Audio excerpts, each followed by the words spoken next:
The story begins when a boy named Rudd fights with enemies to protect the members of an adventuring party. He is a part of the party's tank. Rudd thinks about his sister, named Manisha, when his team member, Neen, comes to him and asks about his love for his sister. He mentions that Manisha has an incurable disease, and he wants to get the secret treasure of the labyrinth that grants any wish. However, he finds it impossible due to yesterday's embarrassing display, which made him feel sad in front of the other members too. Neen reassures him, mentioning the quick depletion of his absorbent sheet, and says it doesn't make sense. He tells Neen that it happens every time he enters the labyrinth. Neen asks him not to be sad, pointing out that his absorb sheet has a value of 9,999, the highest value sheet ever. At the same time, a hero named Keglas arrives, the one who beat numerous labyrinths at a young age. Keglas introduces new members to the team, but Neen tells him that labyrinth rules only allow parties of 6 people. Keglas decides to make Rudd leave, citing his significant field loss from yesterday. Neen disagrees, mentioning that Rudd was blocking enemy attacks, and although not all his skills are perfect,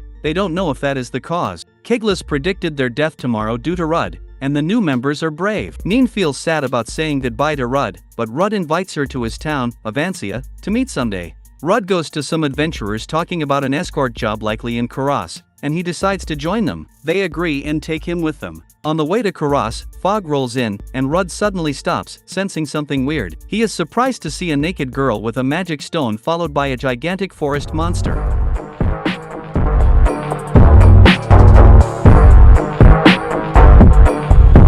Oh, shit.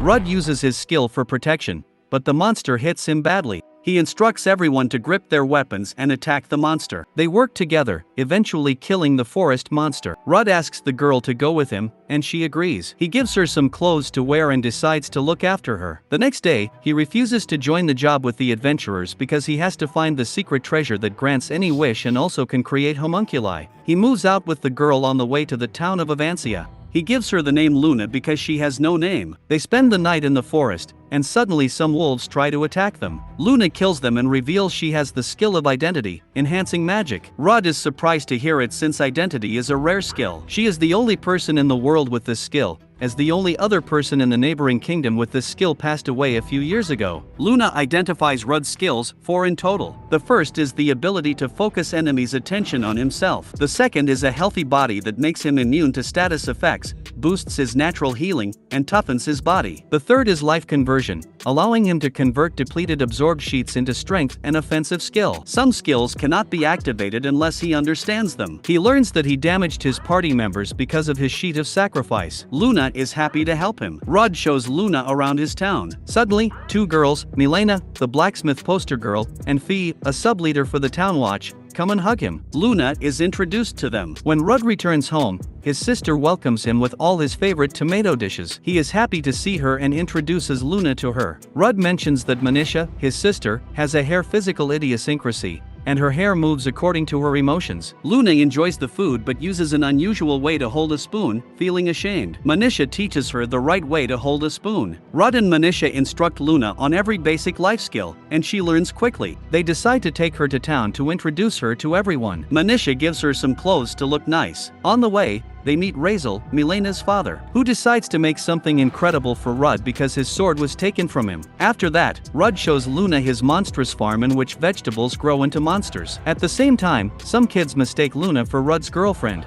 but he clarifies that they are travel companions. Grandma Gigi, the town's apothecary, asks the kids to go back to work. Luna remembers her time. Grandma Gigi invites her to harvest some spinach. Luna agrees and works with her. Luna likes the town because everyone is considerate, and she feels happy she could stay here forever. She tells Rudd about the magic stone and reveals that she is not human. She is a battle homunculus created in the neighboring nation of Brunkles. Luna apologizes for the late information, fearing Rudd would kill her. However, Rudd already knew about it because he saw her magic stone in their first meeting. He asks her to live with him and search for the secret treasure of the labyrinth, and she agrees. Luna also reveals her reality to Manisha. The next day, Rudd engages in a mock battle with File to test his previously unknown skill. They fight, and Rudd is about to lose, but he delivers one blow that takes out Fia's absorbent shield. He finally learns an offensive skill and becomes stronger, showcasing his life conversion ability. At night, Manisha dreams about her past, where her brother helped her, and she wakes up,